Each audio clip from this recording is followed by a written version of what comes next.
সাথে কেন সম্পর্কিত হচ্ছে? এটা তো অবশ্যই নির্বাচনের সঙ্গে সম্পর্কিত। কারণ আপনি যদি খেয়াল করেন, বিএনপি নির্বাচনের জন্য খুব আলটিমেটামে আছে তারা, যে অবশ্যই নির্বাচন হতে হবে, এই ধরনের মনোভাব তাদের আছে। কিন্তু বাকি দলগুলো, আহ জামাতে ইসলামী এবং এনসিপি, তারা কিন্তু একটার পর একটা আপনার শর্ত দিচ্ছে যে তাদের হুম, প্রধান এখন ইয়ে হচ্ছে পিআর পদ্ধতিতে আসতে হবে। সেটা নিয়ে তো বিএনপি তাদের সাথে তাদের মতবিরোধ যেটা আছে সেটা এখনো চলমান। তো এমন একটা পরিস্থিতিতে আবার যদি ফেব্রুয়ারিতে যদি ইলেকশন হয়েই যায়, তাহলে আসলে এই সংসদে বিরোধী দল কে হবে, এই সংসদে সরকারি দল কে হবে, সেটা অনেকটা ক্লিয়ার। কারণ বিএনপি যে কোনো পরিস্থিতিতে ইলেকশন করতে চায়, মানে হচ্ছে যে তারা ক্ষমতায় যাওয়ার উপযোগী একটা দল এখন। আর যখন তাদের প্রধান প্রতিদ্বন্দ্বী বাংলাদেশ আওয়ামী লীগ এই দৃশ্যে অনুপস্থিত, তো এটা সাধারণ জ্ঞানও বোঝা যায় যে বিএনপি ক্ষমতায় আসবে। কারণ তাদের সঙ্গে সমর্থকের যে ব্যবধান, ভোটের যে ব্যবধান, সেটা তাদের প্রতিদ্বন্দ্বী দলগুলো অনেক অনেক বেশি। দলগুলোর থেকে তাদের তাদের ভোট অনেক বেশি। তারা যতই জনপ্রিয়তা হারাক, কিন্তু এই পরিস্থিতি যদি আওয়ামী লীগের অনুপস্থিতি, তারাই সবচেয়ে বড় দল হিসাবে এখন প্রতীয়মান হয় এবং ক্ষমতায় যাওয়ার তাদেরই সম্ভাবনা দাঁড়ায়। তাহলে বিরোধী দল কে থাকবে? সেটা কি এনসিপি, না জামায়াতে ইসলামী, না জাতীয় পার্টি? এই হুম, জাতীয় পার্টির অতীতের যে রেকর্ড, সেই ভোটের হুম, যে আম, এই পরিসংখ্যান, তাতে করে দেখা যায় যে জাতীয় পার্টি একেবারে কম করে হলেও 35 থেকে শুরু করে আরো নিচে তাদের আসে, এবং সেটা কখনোই 20-এর নিচে যায় না। তো জাতীয় পার্টির একটা ভোট ব্যাংক অবশ্যই রয়েছে, বিশেষ করে উত্তরবঙ্গে এরশাদের যে এই দলের প্রতিষ্ঠাতার এলাকায়। সেই জায়গায় 26 থেকে 30টা আসন তাদের আছে, এবং সেখানে আওয়ামী লীগের অনুপস্থিতিতে অবশ্যই তাদের এই ভোট ব্যাংক ওইখানে জয় জয়কার। কারণ তারা চরম অবহেলা বা চরম নির্যাতনের মাধ্যমেও যে ভোটগুলো হয়েছে, সেখানেও জাতীয় পার্টির প্রাধান্য ছিল। অনেকে বলবে যে জাতীয় পার্টি দীর্ঘদিন থেকে যেভাবে গৃহপালিত বিরোধী দল হিসেবে থেকে তাদের জনপ্রিয়তা ক্ষুণ্ণ হয়েছে। শত কিছুর পরেও আমি মনে করি যে আঞ্চলিকতা বাংলাদেশের রাজনীতিতে একটা বড় উপাদান। যখন যেমন বৃহত্তর ফরিদপুরে আপনি আওয়ামী লীগের বাইরে গিয়ে দাঁড়ানো 2-4টা আসন ছাড়া অনেক কঠিন, সেরকম আহ, রংপুর অঞ্চলেও আপনার জাতীয় পার্টির বাইরে গিয়ে অন্যদেরকে ভালো রেজাল্ট আনা কঠিন। সেখানে অবশ্যই আওয়ামী লীগ আছে, অবশ্যই অন্যান্য দলেরও আছে।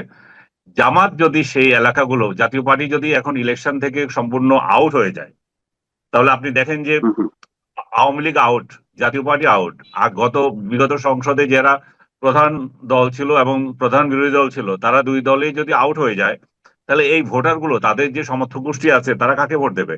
এবং এই হুম, তারা তো কাউকে ভোট না দিলেও এই আসনগুলো কেউ না কেউ তো পাবে।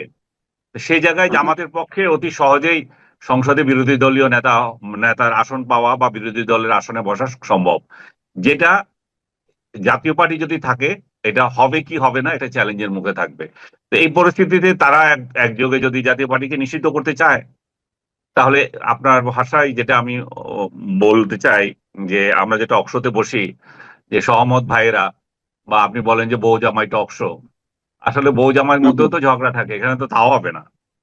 তো হুম, হুম, হুম, সহমত ভাই একটা ইলেকশন হবে। তো সেই সহমত ভাই ইলেকশনে সিট ভাগাভাগি হবে। এখানে জাতীয় পার্টি না থাকা মানে হচ্ছে তাদের পক্ষে সুবিধা। এখন আপনি বলতে পারেন যে জামাত আহ, চায় না জাতীয় পার্টি আসুক, বা এনসিপি চায় না 14 দল আসুক, তারা একতরফা একটা ইলেকশন করতে চায়, সেটা তো খুবই ক্লিয়ার। তারা তাদেরকে স্বৈরাচারের দোসর, স্বৈরাচারের সহযোগী বলতে চায়। জাতীয় পার্টির নেতা জিএম কাদের খুব ভালো একটা রিপ্লাই দিয়েছেন দুইজন নেতার কথা বলে। নূর নূর নূর যে এখন আহত, নূরের কথা বলেছে, সার্জিসের কথা বলেছে। বলছে তোমরা তো এই শেখ হাসিনার কে পা ধরে সালাম করে দিয়ে আসছো এবং মাথায় হাত বুলিয়েছে, তোমরা যদি ছাত্রলীগ করতে পারো, শেখ হাসিনার পা ধরে সালাম করতে পারো, আমরা বিরোধী দল ছিলাম, আমরা কি অপরাধ করেছি? এই কথাটা কিন্তু খুব মন্দ বলেন না উনি। উনি সংসদে গৃহপালিত নেতা ছিলেন তারা, এটা সত্য। কিন্তু শুধুমাত্র রাজনীতি করা, অতীত রাজনীতি করার জন্য যে আপনি কাউকে একদম খারিজ করে দেবেন, সে অপরাধ কি করেছে তাহলে? জাতীয় পার্টি কাউকে কি গণহত্যায় অংশ নিয়েছিল? আমি তো দেখি নাই। যেটা 90-এর পরে তাদের এই ধরনের কোনো কার্যকলাপ ছিল কিনা? কিন্তু ছিল না। আলমগীর, এমন আজকে মানে কালকে কি এমন ঘটনা ঘটলো যে জাতীয় পার্টিকে উদ্দেশ্য করে তারা মিছিল করলো এবং এমন একটা পরিস্থিতি হলো, মানে এটা কি কারণ হতে পারে? এটা কারণ কিছুই না। নূর এখানে ক্রেডিট নিতে গিয়েছিল যে সে জাতীয় পার্টিকে ইয়ে করবে, বন্ধ করতে চায়। এই জাতীয় যদি তার ক্রেডিট থেকে থাকে, আমি বলবো যে এটা তার বোকামি ছিল। কারণ এই ক্রেডিট নূর যতই নিতে চাক, এই ক্রেডিট কিন্তু যাবে জামাতের পকেটে এবং এনসিপির পকেটে। এনসিপি অলরেডি একটা ক্রেডিট নিয়ে নিয়েছে যে আমরা আওয়ামী লীগকে নিষিদ্ধ করেছি। এখন এসে আবার আরেকটা ক্রেডিট তাদের হচ্ছে আমরা জাতীয় পার্টিকে নিষিদ্ধ করব এবং 14 দলকে নিষিদ্ধ করব। তারা নিষিদ্ধের উপরে তাকে নিষিদ্ধ করার ক্ষেত্রে তারা চ্যাম্পিয়ন। এখানে নূর কেন গিয়ে নিষিদ্ধ করার এই দাবিতে গেছে আমি জানি না। নূরের সাথে তো পিয়ার প্রশ্নে এই দুই দলের সাথে এখন খুব একটা সম্পর্ক আছে আমার তো মনে হয় না। কারণ নূর নিজেও তো বোধহয় পিয়ার পদ্ধতি এখন আর চায় না। কারণ নূরের সাথে একটা সিট অ্যারেঞ্জমেন্ট হচ্ছে, এটা বহুদিন থেকে শোনা গিয়েছিল। তাকে যে বিএনপি তার এলাকায় আহ আঘাত করেছিল, এবং সেই আঘাতের কারণ তো এটাই যে নূরকে ওইখানে সিটগুলো দিয়ে দেওয়া হবে, সেটার কারণেই তো হয়েছে। এখন নূর এখানে আমি মনে করি যে এটা বলি হয়েছে আর কি, এটা বলো বোকামি এবং ওই অন্যদের ক্রীড়ানক হয়েছে। নূর এখানে অংশ নেওয়া।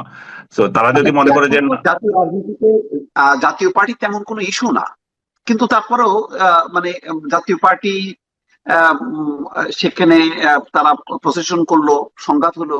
আজকে বিচার বিভাগীয় মানে কমিটি করা, নূরকে আহ, চিকিৎসা এত কিছুর পরেও কিন্তু আজকে পুলিশের উপস্থিতিতে হামলা হয়েছে, ভাঙচুর হয়েছে এবং আগুন ধরায় দেওয়া হয়েছে। হুম, পুলিশ ঠেকাতে পারেনি, যদিও সংঘাত হয়েছে। মানে তাহলে কোন দিকে যাচ্ছে? যেটা তারেক রহমান আবার বলতেছে যে মবের যেই শাসন, যেই পরিস্থিতিটা, এটা যে কোনো ভাবে রুখতে হবে। হ্যাঁ, পুলিশ ঠেকাতে পারে নাই না, ঠেকাতে চায় নাই সেটা হচ্ছে বিষয়। কালকে ঠেকাতে গিয়ে পুলিশ এবং আর্মি ঠেকাতে গিয়ে যে যেই ওইখানে যে পরিস্থিতি সৃষ্টি হয়েছিল, সেটা নিয়ে সারা দেশে তাদের বিরুদ্ধে অভিযোগ উঠেছে যে তারা এত ভয়ানক ভাবে কেন নূরকে আক্রমণ করলো। এবং সত্যিকার অর্থে তাকে নূরকে আক্রমণ করা হয়েছে, নূরের জীবন বিপন্ন হতে পারতো। কিন্তু হুম, হুম, প্রশ্ন হুম। হচ্ছে যে যারা আইএসপিআর থেকে তো দাবি করা হয়েছে সেখানে আমরা মব নিয়ন্ত্রণের জন্য এটা করেছি, সেটা এমন পরিস্থিতিতে গিয়েছিল। এটা তো সত্য, এটাও তো সত্য। যদি জাতীয় পার্টির অফিসে যদি আগুন লাগিয়ে দেয়, এটা তো বিচ্ছিন্ন কোনো একটা জায়গা না। ওখানে আরো 4-5টা চারপাশে বাড়ি আছে। জাতীয় হুম, পার্টির হুম। অফিসকে যদি এভাবে ধাউ ধাউ করে জ্বলতে দেয়, তাহলে পার্শ্ববর্তী বিল্ডিং গুলোর কি হবে?